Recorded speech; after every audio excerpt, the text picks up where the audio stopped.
अस्सलाम वालेकुम, मैं हूं मोहम्मद अहमद नज़ीर, आप लोगों का फिज़िक्स टीचर। तो मेरा बेटा आज हमारा फर्स्ट चैप्टर है और फर्स्ट टॉपिक, जैसे कि आप लोग नाइन्थ में पहले 9 चैप्टर पढ़ चुके हैं, तो 10th क्लास का जो पहला चैप्टर है वो चैप्टर नंबर 10 से स्टार्ट ही होता है। सो बेटा इसका नाम है सिंपल हार्मोनिक मोशन। कुछ चीज़ें मैं आप लोगों के सामने जो क्लियर कर दूं वो ये है मेरे भाई कि अगर आप ये समझते हैं कि ये भी नाइन्थ की तरह थ्योरी होगी बहुत आसानी की, तो ऐसा कुछ भी नहीं है, ये भी बहुत आसान है। लेकिन एक चीज़ को अपने दिमाग में, माइंड में बिठा लें रिजान, यहाँ पे जो चीज़ है वो कॉन्सेप्ट है। अगर कॉन्सेप्चुअली आप लोग सब्जेक्ट को समझोगे तो आपको सिंपल हार्मोनिक मोशन क्या, पूरी बुक्स में जितनी भी अब आने वाली फिजिक्स की बुक्स हैं उनको समझने में कोई मसला, तकलीफ, परेशानी नहीं होगी, उनको लर्न करने में कोई मसला नहीं होगा। तो मेरे बेटे हमारे पास सबसे पहले मैं इसका सिर्फ एक ओवरव्यू देता हूं कि सिंपल हार्मोनिक मोशन कहते किसे हैं। सबसे पहली बात ये, हमारे पास simple harmonic motion is a special type of vibratory motion.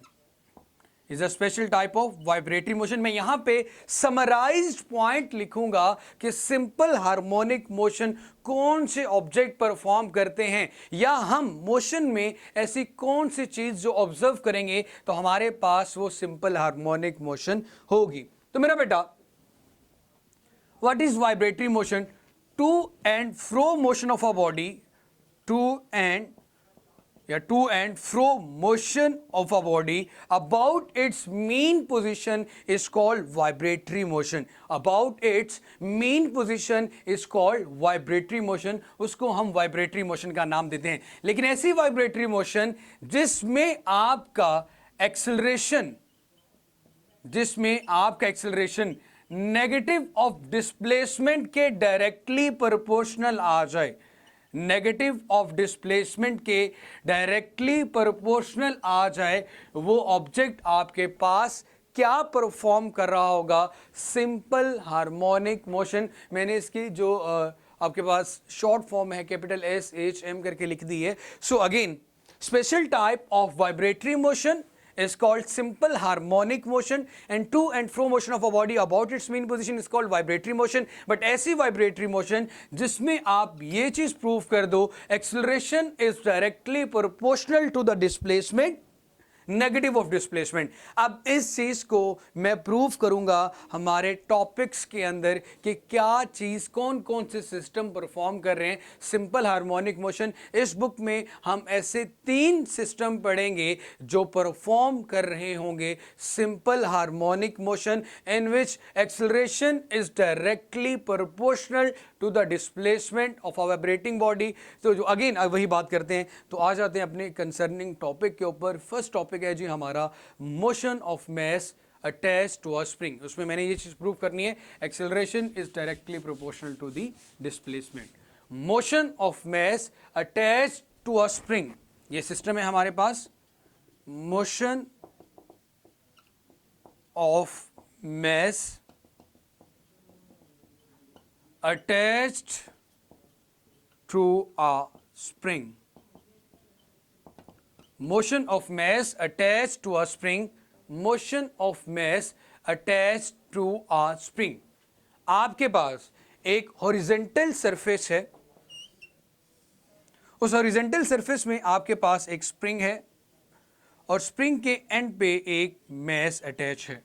Motion of mass, mass attach to a spring, और एक फ्रिक्शनलेस सरफेस, मतलब बिल्कुल आइडियल केस ले रहे हैं हम, frictionless horizontal surface, frictionless horizontal surface.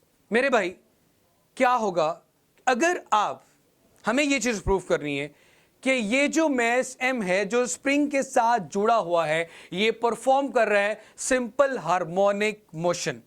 तो मेरे भाई इस चीज का प्रूव हम कैसे करेंगे? इस चीज का प्रूव हम ऐसे करेंगे कि हम इसको, ये अपनी रेस्ट पोजीशन पे है, मीन पोजीशन पे, जहां पे ऑब्जेक्ट रेस्ट में होगा। यहां पे 3 चीजें याद रखना, एक मीन पोजीशन होगी, जैसे to and fro motion of a body about it mean position, जिसे हम O से कहेंगे, और 2 हमारे पास एक्सट्रीम पोजीशंस होंगी। इस सब्जेक्ट का पहले दिन ये इस टॉपिक का एक ही टॉपिक में समझ नहीं आ जाएगा, एक ही लेक्चर में। आप सारे लेक्चर जब देखोगे तो फाइनली आपको समझ आएगी इसकी कि हम बात क्या कर रहे थे। मीन पोजीशन आपके पास ओ आ गई।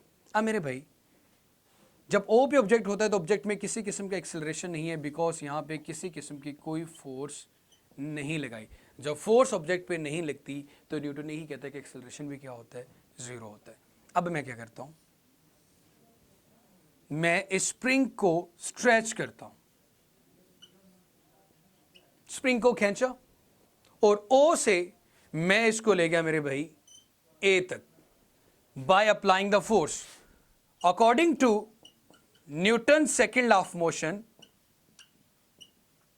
Newton second law of motion.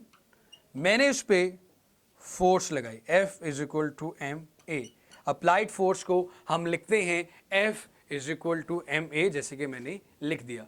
अब आप लोग ऑब्जर्व करोगे कि जब मैंने O से A तक ऑब्जेक्ट को स्ट्रेच किया, उसकी लेंथ में इंक्रीज आया, जो कि मेरे पास आ गया x। O से A के दरमियान जो डिस्टेंस है वो हमारे पास क्या आ गया, x। अब हमारे पास ये चीज तो क्लियर है कि जितनी ज्यादा मैं फोर्स लगाऊंगा, जितनी ज्यादा मैं फोर्स लगाऊंगा स्प्रिंग की लेंथ में उतना ही ज्यादा इंक्रीज आएगा।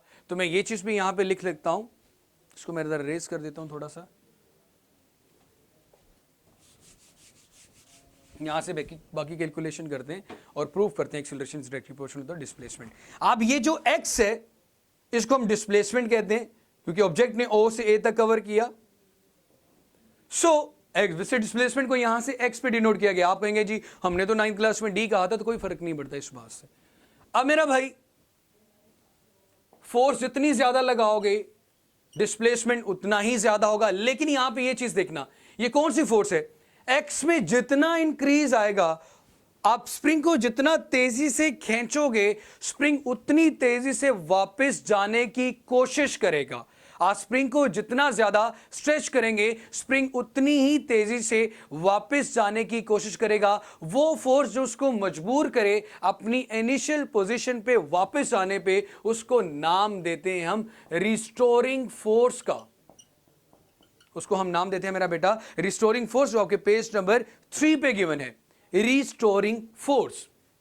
अब यहां पे मैं नेगेटिव साइन इसलिए लगा रहा हूं कि मेरे भाई मैं स्प्रिंग को अपनी तरफ खींच रहा हूं, स्प्रिंग वापस जाने की कोशिश कर रहा है, तो रिस्टोरिंग फोर्स और डिस्प्लेसमेंट के दरमियान डायरेक्ट रिलेशन तो है, लेकिन ऑपोजिट डायरेक्शन भी है। अब जाहिर सी बात है स्प्रिंग को जितना ज्यादा स्ट्रेच करोगे रिस्टोरिंग फोर्स उतनी ज्यादा होगी। यह चीज शो कर रही है कि डिस्प्लेसमेंट के बढ़ाने से फोर्स बढ़ रही है, लेकिन नेगेटिव साइन इसलिए इंडिकेट कर रहे हैं कि डिस्प्लेसमेंट इस डायरेक्शन में हो रहा है, रिस्टोरिंग फोर्स उसको वापस लेके जा रही है, दोनों में ऑपोजिट डायरेक्शन है, तो नेगेटिव साइन आ गया। इस प्रोपोर्शनैलिटी के साइन को खत्म करने के लिए कांस्टेंट यूज करते हैं, जो कि हमारे पास k होता है, इसे मैं इक्वेशन नंबर 2 कह देता हूं। अब दोनों साइडों पे देखो यार, किसी भी इक्वेशंस की अगर लेफ्ट हैंड साइड सेम हो तो उसकी राइट हैंड साइड को भी सेम लिखा जा सकता है। तो मैं यहां पे लिखूंगा बाय कंपेयरिंग 1 एंड 2।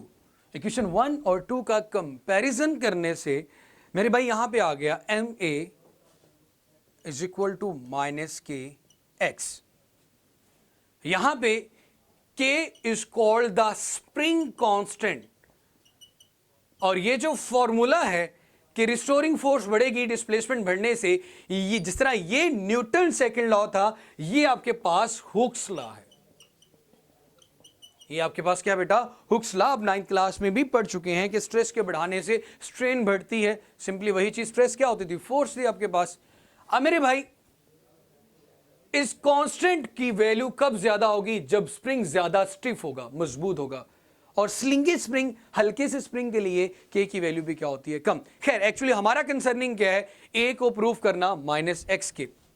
अब a को मैं x के प्रूव करना चाहता हूं, m को इधर लाके डिवाइड करता हूं, तो ये आ जाएगा माइनस के ओवर एम इंटू एक्स। अब k ओवर m देखो ये क्या चीज है, ये भाई कांस्टेंट है, किसी भी ऑब्जेक्ट का मास तो चेंज नहीं हो रहा इसकी मोशन के दरमियान, तो ये आपके पास क्या आ गया, कांस्टेंट। कांस्टेंट स्प्रिंग का एक ही दफा यूज किया, जो भी स्प्रिंग यूज करेंगे उसकी वैल्यू भी क्या रहेगी, सेम। तो ये दोनों चीजें तो आप मेरे पास क्या है, कांस्टेंट। तो a is equal to minus constant into X. जब आपके पास प्रोपोर्शनैलिटी का साइन था, इक्वलिटी लाने के लिए आपने कांस्टेंट और बराबर का साइन इस्तेमाल किया। इसी तरह अब आपके पास कांस्टेंट और इक्वलिटी है, तो प्रोपोर्शनैलिटी लाने के लिए दोनों का इस्तेमाल करेंगे, तो ये आ जाएगा a directly proportional to minus X, which proves that, जो कि ये चीज साबित करती है कि मैस आपके पास जो अटैच है स्प्रिंग के साथ वो परफॉर्म कर रहा है simple harmonic motion. Object O पे भी नहीं रुकेगा, बी पे आ जाएगा, इस तरह टू एंड फ्रो मूव करता रहेगा।